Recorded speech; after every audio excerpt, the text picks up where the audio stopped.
Bienvenue dans le Point de Bascule, le podcast qui explore les propriétés de l'esprit pour celles et ceux qui veulent vivre plus grand, plus beau et plus mieux. Nous sommes Mel et Sam, explorateurs du petit et du grand tout. Aujourd'hui, dans cet épisode, nous allons partager avec vous la clé pour façonner la réalité que vous souhaitez vivre. On va enfin pouvoir parler de manifestation, puisque finalement, c'est le terme consacré qui regroupe en fait tout ce qu'on évoque ici, terme consacré qu'on entend depuis pas mal de temps, mais dont on ne saisit pas toujours bien les contours. Donc, pour toi, ce serait quoi, la manifestation ? Je trouve que Tony Robbins en parle bien. Il dit « Vous êtes le créateur de votre réalité et pas le gestionnaire de ce qui vous arrive ». Et ça me parle bien, parce qu'il y a vraiment un côté d'être acteur, actif dans sa destinée. Voilà, quelque chose de très puissant, je trouve. Et non pas donc évidemment passif, à devoir faire l'éponge passivement, et donc avoir un ensemble de mécanismes et de bouillies prémâchées qui va gérer pour toi ta vie.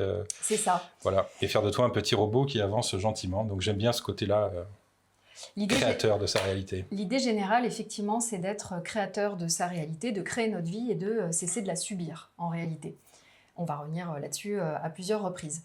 En fait, la manifestation, le terme vient de l'anglais, du verbe to manifest, qui en anglais en fait signifie rendre concret. Donc la manifestation, c'est dans les faits au carrefour de la science et de la métaphysique, des neurosciences, de la physique quantique, de la philosophie, du mindset, de l'énergétique, de la spiritualité. En fait, les portes d'entrée sont multiples, mais au fond, c'est pas très important de savoir par quelle porte on accède à tous ces propos. L'idée d'ailleurs, c'est pas tant de mettre des ou et de multiplier les guerres de chapelle que de mettre des et, parce que dans les faits, ça vient en effet autant emprunter aux neurosciences qu'à la physique quantique, qu'à la philosophie, bref, qu'à tout ce qu'on vient d'évoquer. On va pouvoir y revenir. C'est vrai qu'il y a un vrai retour du croire, de la croyance. Il y a une notion de lâcher prise par rapport à toutes les explications rationnelles, et pour moi, on est plus dans le monde de l'empirique, des expériences qu'on refait et des constats qu'on peut en faire, des ajustements, et surtout une notion de répétition. Mais on voit les résultats. Donc je dirais qu'au-delà des équations scientifiques, il y a vraiment quelque chose d'expérientiel. C'est pour ça que c'est beau, la manifestation. Complètement. En fait, ça vient engager, puisqu'on parle du croire, et puis on va voir à quel point le mot est important, puisqu'il fait référence aussi à nos systèmes de croyances qui sous-tendent ce qui nous permet de nous mettre en réussite ou pas. Et donc, dans la notion de croire, il y a cette notion aussi de foi, pas au sens religieux du terme, du moins, si on veut le mettre si on veut le conjuguer au sens religieux du terme, il n'y a pas de problème, mais c'est pas l'enjeu ici. L'idée, c'est que vraiment, c'est une question de foi en une possibilité plus haute que les faits actuels. Finalement, c'est une vraie foi retrouvée en soi, en la vie, en ce qu'on est capable de créer, de à quoi on est capable de donner vie, à quoi on est capable de donner corps. Donc c'est hyper beau en fait, comme champ d'investigation. Ouais, il y a même un changement d'espace-temps, quoi. On y est, quoi. On y est déjà. On voit beaucoup ça chez les athlètes, les sportifs qui visualisent, je sais pas, avant un circuit, avant, je sais pas, moi, ce qu'ils doivent faire comme parcours incroyable et de salto et de machin, ils le visualisent dans leur tête, ils y sont, ils sont en train de le faire. J'avais en tête les coureurs de Formule 1, du coup, quand tu as dit salto, je me suis dit, on ne doit pas avoir le même athlète en tête. Je serais curieux de voir ça. J'ai pas vu de salto en F1, enfin pas volontaire en tout cas. Mais oui, complètement, il y a...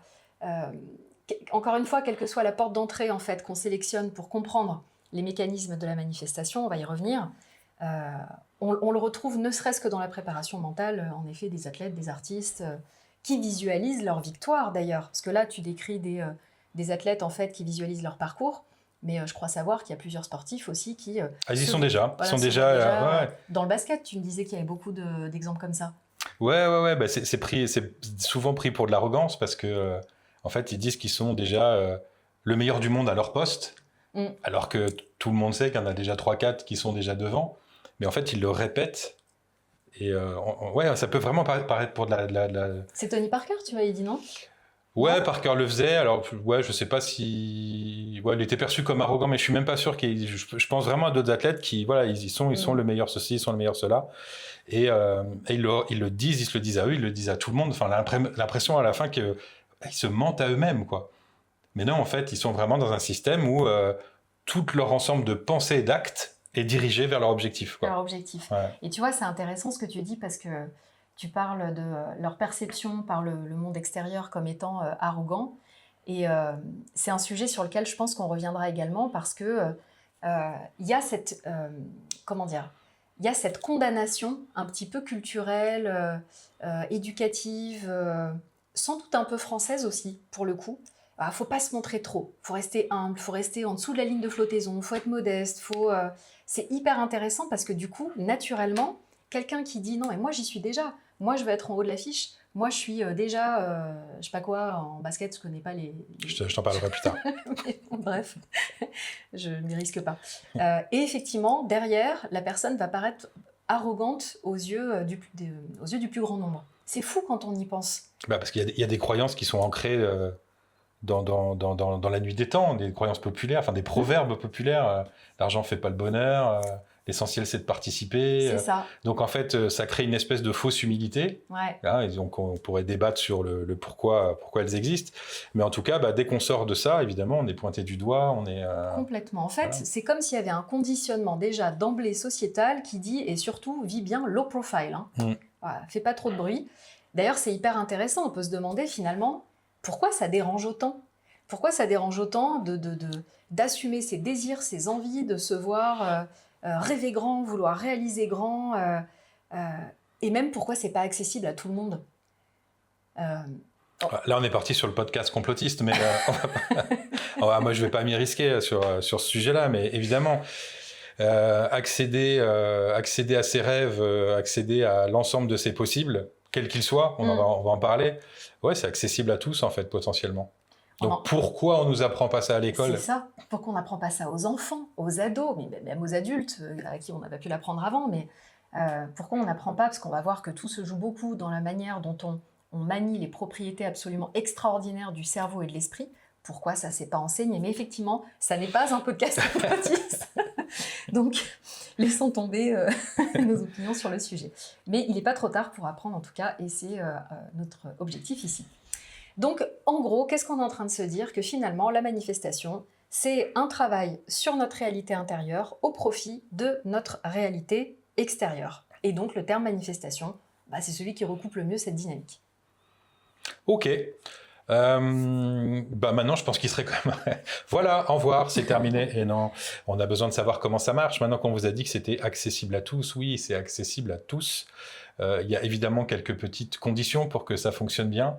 Évidemment, elles tombent sous le sens quand on nous les explique. Mais ça va mieux en les expliquant. Mais ça va quand même vachement mieux en les expliquant. Les premières questions qu'on peut se poser. Les premières questions qu'on peut se poser, alors forcément, quand on aborde la manifestation, ça nous oblige, puisqu'il est question de notre réalité intérieure qui façonne notre réalité extérieure, ça vaut le coup de faire un petit détour en termes de compréhension par c'est quoi notre réalité en fait. Alors, on ne va pas se lancer dans des travaux d'experts en termes de conception quantique du monde et des choses, mais un petit peu quand même.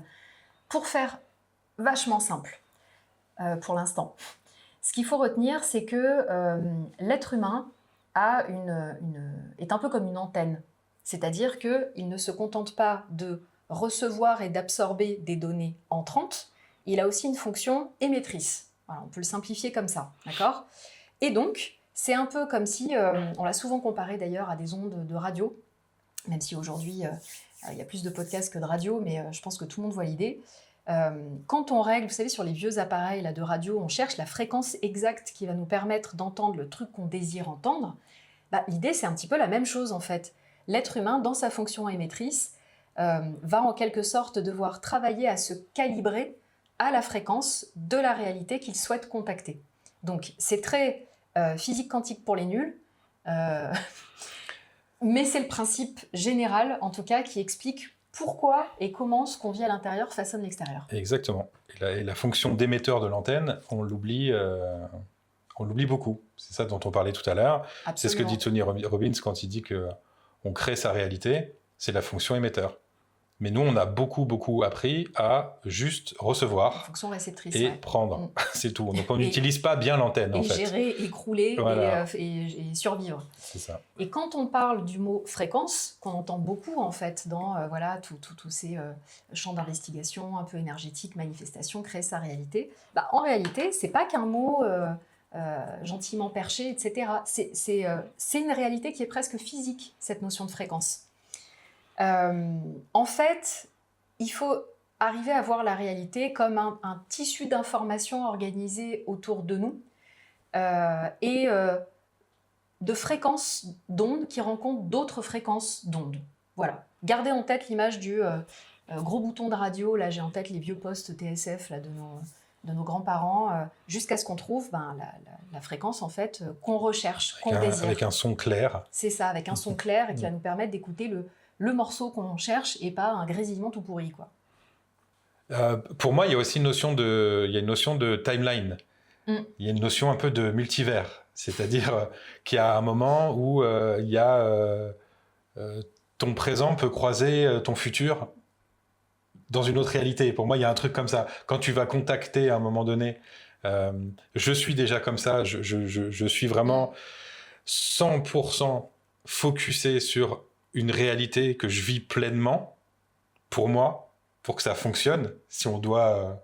c'est le côté empirique des choses. On rencontre forcément une autre ligne à un moment pour que ça fonctionne. En fait, c'est ça. Il y a pas mal de... Waouh, c'était mon quart d'heure perché. Vas-y, à toi. Non, c'est pas du tout perché. Il y a plein de... moi, j'ai toujours l'apport Schtroumpf à lunettes, hein, comme vous le savez. Merci. Mais il y a plein de travaux qui ont été faits en ce sens. Là, j'ai en tête les travaux de Philippe Guimand, de Romuald Le Terrier et de plein d'autres, en fait, en astrophysique, en physique quantique, etc., qui disent que, en fait, la réalité ne serait pas un rail unique, mais bien un paysage de lignes potentielles. C'est ça, les timelines. En fait, c'est un peu comme si, au même instant, plusieurs versions possibles, plusieurs futurs possibles étaient déjà en train d'exister simultanément. Et c'est un petit peu comme si notre posture intérieure, en termes d'intention, de niveau de conscience, d'alignement, de qualité vibratoire, bref, on va voir tout ce qui conditionne comme ça. L'émission. C'est ça, ce qu'on aimait, nous permettait en fait de sélectionner, de favoriser une des timelines plutôt qu'une autre.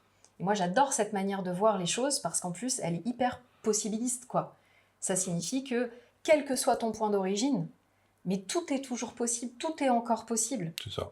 En fait, t'es pas coincé dans tes rails, même si ça fait 10 ans, 15 ans, 20 ans que tu mènes une existence qui te convient pas. C'est ça. Moi, je crois en ça. Ouais. Les gens, ils ont cru que la Terre était plate, ça gênait personne. Voilà. Moi, je crois qu'il n'y a pas qu'une seule timeline comme ça.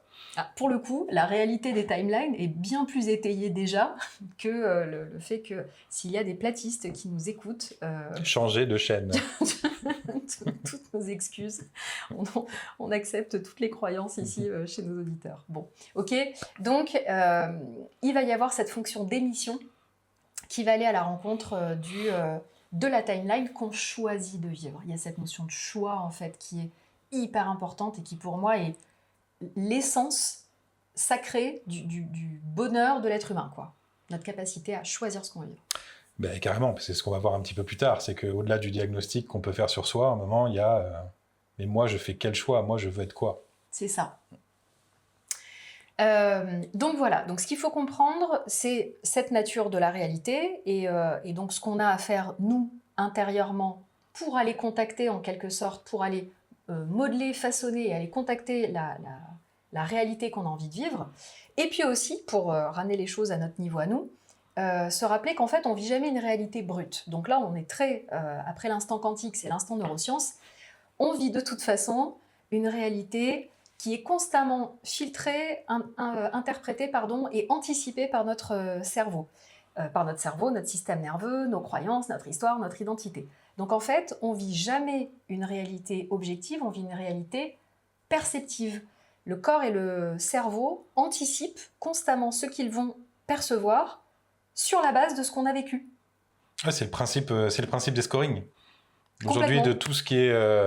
tous les systèmes prévisionnels, ouais. Ça se dit comme ça, ouais, sont basés là-dessus. C'est un ensemble de traitements de données passées qu'on modélise et qu'on reprojette dans le futur. Et donc, on voit bien la limite du système. C'est-à-dire que si on est constamment, notre cerveau, comme les modèles prédictifs dont tu parles... on répète. Hein. C'est ça. Bah oui, forcément. On va créer exactement la même chose. C'est la bonne occasion de répéter toujours la même chose. À peu près, quoi. Ouais, ou à peu près. Oui, c'est ça. On repart sur les mêmes bases. C'est-à-dire qu'il y a toujours, en fait, une espèce de même logique. Oui, ça va prendre des formes légèrement différentes. C'est le principe d'une croyance ancienne, en fait. Elle est toujours là, mais elle prend des formes dans nos vies différentes. Mais au fond, il y a toujours ce truc-là, quoi. C'est ça. Donc on voit bien l'erreur de modèle. Bien sûr que l'être humain est fait pour capitaliser sur ce qu'il a vécu et pas se retrouver constamment à se dire « Oh tiens, qu'est-ce que c'est que ce truc? Tiens, c'est marrant, ça sert à quoi ?» Heureusement que notre cerveau sait forger une expérience liée à notre vécu. Mais on voit aussi la limite du système dès lors qu'il est question de découvrir quelque chose de nouveau, de créer quelque chose de nouveau et puis d'aller vers une réalité qui n'a pas encore été vécue. Ce qui fait que, en fait, comme on fonctionne comme ça, ce qu'il faut comprendre à propos de la manifestation, c'est qu'on manifeste toujours, en fait, on manifeste tous déjà par défaut. Et oui, pour les sceptiques, pour tous ceux qui sont sceptiques sur le sujet, en fait, à partir du moment, quand vous vous dites « je ne suis pas assez fort pour faire ça, je ne suis pas légitime pour me montrer, je ne suis pas... je suis pas assez, je ne sais pas quoi, peu importe je suis pas assez, quoi. Je suis trop, je suis... Voilà, Bref. devinez ce que l'univers vous renvoie. Si vous vous dites, je sais pas, pour vivre heureux, vivons cachés, et que vous voulez monter une entreprise, que vous voulez avoir 100 000 abonnés sur Instagram, est-ce que vous pensez 2 secondes que l'univers il vous renvoie? Eh ben, pas de problème, tu vas rester caché. On va pas te voir. Donc regardez bien toutes les situations dans votre vie et ce que vous émettez comme pensée, et regardez ce qui vous est renvoyé. L'univers, ça marche. Ouais, l'univers, la vie en tant que miroir en fait de nos croyances. Nos croyances, nos pensées, nos petits hamsters dans la roue là. Et ben, ça crée notre réalité, tout simplement. En fait, je pense que vous connaissez tous l'image, ça a été vu plein de fois, de l'iceberg qui présente en fait la portion la portion de notre conscient, la portion de notre inconscient. Et en fait, on voit bien que la partie émergée de l'iceberg, donc c'est 5%, la partie immergée la plus grosse, c'est 95%. Et devinez qui occupe quel rôle. Évidemment, la partie émergée, les 5%, c'est notre conscient, et la partie immergée, les 95%, c'est notre inconscient. Donc, quand on dit qu'on manifeste par défaut, c'est que vous pouvez avoir, c'est exactement l'exemple que tu viens de prendre, vous pouvez avoir le désir conscient de vous dire « Ah, je veux monter ma boîte, je veux 100 000 abonnés sur Insta, etc. etc. » Mais si vous avez 95% de voix qui parlent encore plus fort que les 5% qui veulent ça et qui disent « On n'y arrivera jamais, vivons heureux, vivons cachés, etc. » Bon, bah, devinez qui va gagner. C'est ça qu'on appelle manifester par défaut. Et donc oui, la vie va vous renvoyer. On dit que la réalité est une impression 3D, en fait, de ce en quoi on croit et de ce qu'on se raconte de notre dialogue interne. Pardon.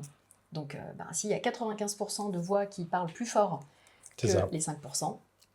Même depuis les émotions construites par toutes ces pensées, comme la peur, par exemple. La peur, c'est... Oui, bien sûr. Si vous pouvez manifester n'importe quel possible magnifique pour vous, si vous le manifestez depuis un endroit de peur, c'est terminé, en fait. Ça ne fonctionnera pas. Et oui, parce que l'antenne émettrice que vous êtes va envoyer l'info peur, peur, peur, peur, peur. Donc la peur, elle dit quoi? La peur, elle dit j'y crois pas, ça va pas se faire, ça va pas se produire, il y a trop de danger. C'est risqué, je fais pas, donc voilà. C'est ça. Donc la question qu'on se posait tous les deux quand on préparait ce podcast, c'était de dire imaginez ce que donnerait le monde si en fait tous on était absolument convaincus que tout était possible. Voilà, si on désire quelque chose, en fait, il n'y a aucune limite. Eh oui. Ce serait quand même pas mal, parce qu'en fait, toutes ces pensées, tout ce mental, en fait, quand on y réfléchit, les peurs, les pensées, qu'est-ce qui est possible, pas possible, etc., ça n'existe pas. Ça n'existe pas dans l'oxygène, dans l'espace, dans la matière. Enfin, nos pensées, notre mental n'existe pas. Ça n'existe pas. C'est ça. Ce n'est que des constructions. Et pourtant, on le sent bien présent à certains moments de notre vie. C'est comme si on parlait une espèce de langage qui n'est pas du tout le même que l'univers, quoi, en fait. C'est ça qu'on est en train de dire, c'est pas son langage, c'est pas... C'est ça. Voilà. Donc lui, il écoute, il veut bien, mais en fait, ça lui parle pas du tout. C'est des constructions mentales. D'ailleurs, on voit bien que ces constructions mentales, même d'une culture à une autre, c'est déjà pas les mêmes pour un même phénomène, le travail, manger ou je sais pas quoi. Donc déjà, rien qu'entre nous, on n'a pas les mêmes dénominateurs communs, mais là, pour le coup, vraiment, cette sphère mentale n'existe pas. Ça n'existe pas, c'est que de la pollution. C'est que de la construction. Et c'est que de l'invisible.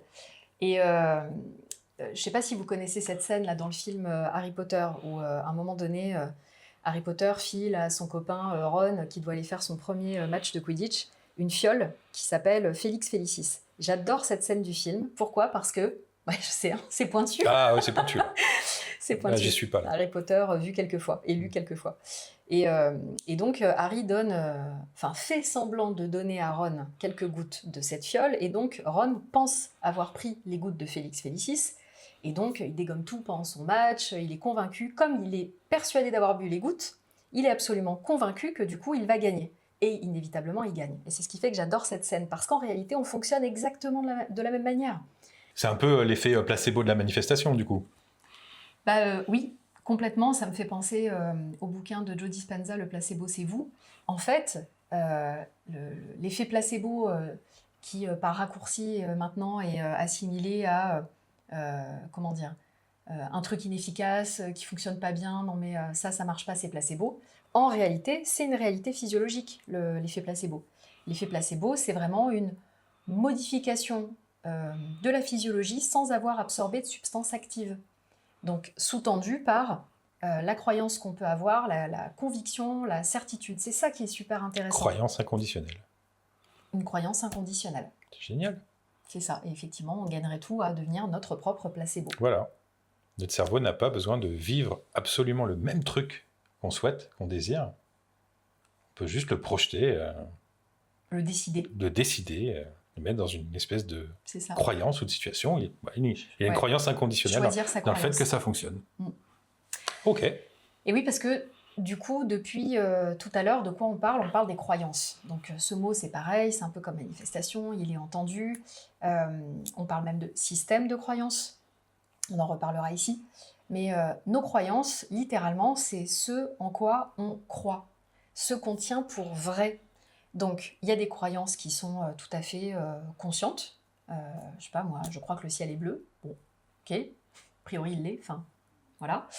Et puis, il y a des croyances, et c'est celles-ci qui vont nous intéresser, qui sont inconscientes. C'est-à-dire que c'est comme si on avait un référentiel de vie et de comportement en nous, planqué, qui pilote parfois, souvent à notre insu, et qui, nous permet de concevoir la réalité d'une certaine façon. Donc en fait, une croyance, alors évidemment on a des croyances positives, super, génial, ça l'en les touche pas. Ce qui va nous embêter beaucoup plus, c'est les croyances qui vont pas dans le sens du changement qu'on va apporter à notre vie. Et en fait, une croyance, c'est pas juste une pensée, c'est vraiment, une forme d'attente finalement qui va orienter la perception de ce qui est pertinent, l'interprétation des événements, l'évaluation du danger, de la possibilité, ça va même jusqu'à la posture corporelle, la prise de décision, les actions qui sont entreprises, qui sont évitées. En fait, un système de croyance, ça façonne vraiment tout notre être, tout notre comportement. Donc quand on déprogramme une croyance, on reviendra dans le prochain podcast là-dessus, on ne change pas simplement un dialogue intérieur, on change tout notre modèle prédictif et comportemental, en réalité. Ouais, comme il y a une fois de plus une construction empirique sur le sujet, en plus, quand on en défait il n'est pas rare que ça puisse en entraîner d'autres. Donc ça, c'est très bonne nouvelle. Exactement, que ses copines sautent aussi. Et des fois, on a beaucoup de mal, parce qu'en fait, il y en a 2-3 autres aussi qui sont connectés à la situation, ou en tout cas à la croyance, ou en tout cas les preuves du cerveau sont multifactorielles. Et là, c'est un peu plus galère. Mais on y arrive, force 2. Avec la persévérance, on finit par y arriver. Ouais. Ou avec la bonne technique. Avec la bonne technique, ouais. C'est ça. Et donc, ce qui fait que la déprogrammation des croyances change la réalité, ça se fait par au moins 4 voies. Donc, il y a une première voie qui est perceptive, puisque en fait, on a l'impression qu'on voit tout, mais c'est pas vrai. On sélectionne. On a une partie de notre cerveau qui s'appelle le SRA, qui littéralement filtre. Donc c'est une partie qui est hyper utile. Quand on était des hommes préhistoriques, par exemple, et qu'il fallait trouver à manger, c'était génial d'avoir une partie du cerveau qui, du coup, pouvait se focaliser sur trouver des baies, trouver des baies, trouver des baies. Okay ? Le seul problème, c'est que, encore une fois, la préhistoire, c'était il y a une demi-heure. On continue à vivre de la même manière avec des préoccupations qui sont complètement différentes. Donc en fait, notre SRA, c'est un peu lui qui pilote les biais de confirmation d'ailleurs. C'est un peu comme si son job, c'était de dire « Pas de problème, je vais t'amener des confirmations et des preuves de ce que tu tiens pour vrai. » Tout le temps. Est-ce qu'on n'est pas là avec Tu sais l'histoire des synchronicités, c'est-à-dire que quand on est dans des exercices de manifestation, on se câble souvent à un nouvel univers, à quelque chose, un nouvel univers, une nouvelle réalité. Et d'un seul coup, on a l'impression qu'on voit apparaître sur son chemin des choses qui viennent confirmer ou qui arrivent à un moment incroyablement oui, je sais pas, on veut concevoir un enfant, on se met à avoir des femmes enceintes partout, des poussettes, des landaux, des trucs, alors qu'on n'en voyait pas, et on se dit que... Quand on a créé Libelluna, on voyait des libellules partout, etc. Voilà. Ouais. Est-ce que, en fait, on n'est pas exactement dans ce phénomène perceptif-là ? De toute façon, c'est forcément lié. Je sais plus qui, dans les auteurs de la manifestation, dit « les signes ne viennent pas avant, ils viennent après ». Et moi, j'adore cette phrase, parce qu'effectivement... C'est un peu comme si ça renversait le game en disant si tu changes, toi, ta réalité intérieure, c'est drôle, ouais. ton identité, ton intention, tu vas te mettre à voir les signes. Peut-être qu'ils étaient là depuis toujours et que tu les voyais pas. C'est ça. Donc c'est. Et souvent les gens se décident parce que il y a une synchronicité, mais en fait non, c'est de la décision est déjà prise. C'est ça. La synchronicité, en quelque sorte, elle vient presque juste confirmer le choix que tu as déjà fait. Donc, pardon pour cette digression. Non, mais j'adore. Tu sais bien que j'aime nos digressions.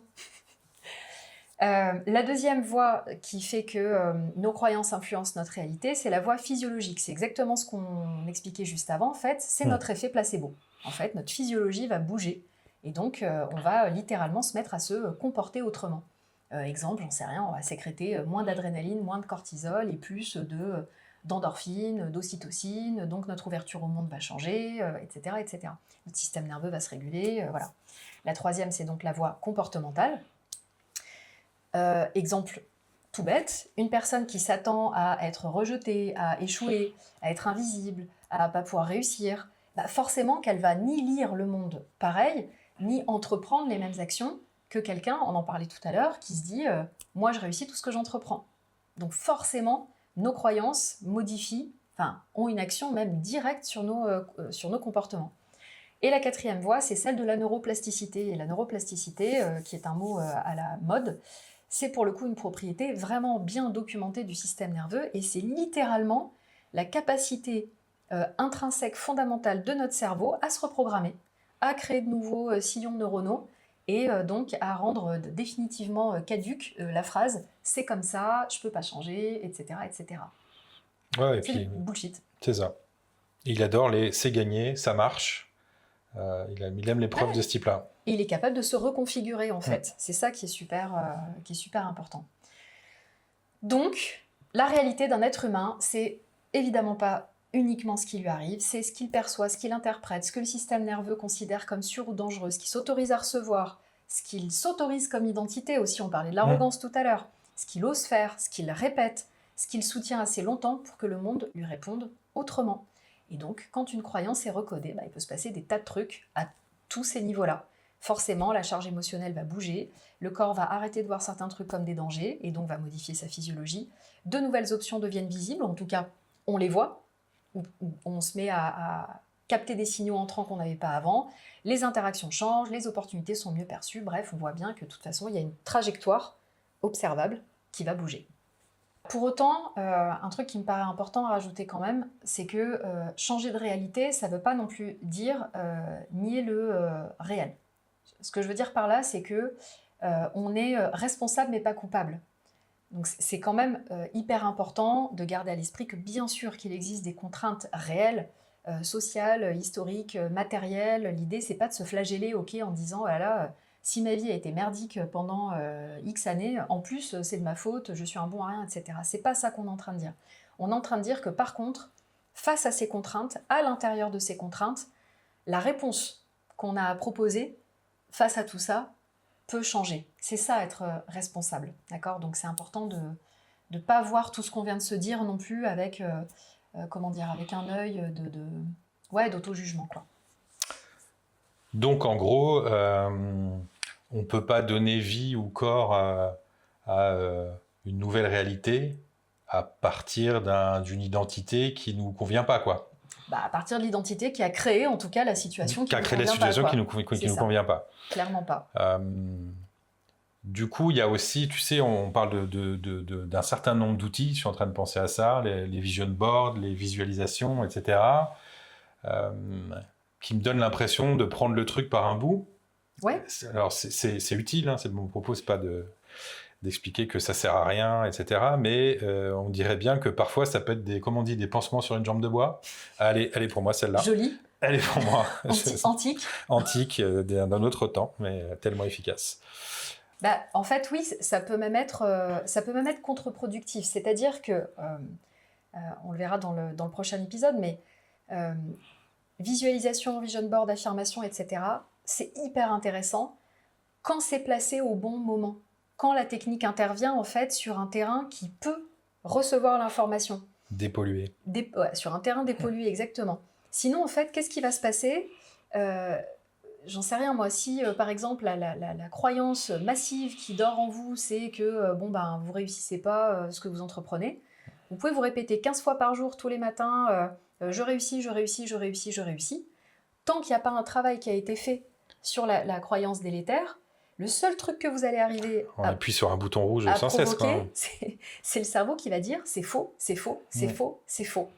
Donc ça va faire monter en réalité la tension. La tension interne, l'incohérence. Le système nerveux, il doit encore plus le système nerveux, il va dire se figer. Mon pauvre ami, mais c'est fou. Donc en fait, on renforce l'incohérence en nous quand on utilise ces techniques sur un terrain qui n'est pas encore apte à recevoir l'information. Donc changer sa réalité, c'est vraiment... on aime bien, nous, une expression qu'on utilise souvent ensemble. Il y a cette notion de devenir l'artiste de sa vie. Comme si l'enjeu, c'était vraiment d'apprendre à habiter, en fait, dans la vérité de son art, quoi. C'est ça. La ligne du réel, en fait, qui est faite pour nous, qui nous ressemble le plus. Et donc, partout, on entend que pour manifester, on doit être celui ou celle qui vit déjà pleinement, qui acte en tant que. La vraie question, c'est comment on fait, comment on arrive à une identité qui permet de rendre tout ça possible. Réponse dans le prochain podcast. C'est tout pour aujourd'hui, les amis. On se retrouve dans un prochain épisode et d'ici là, osez rêver grand.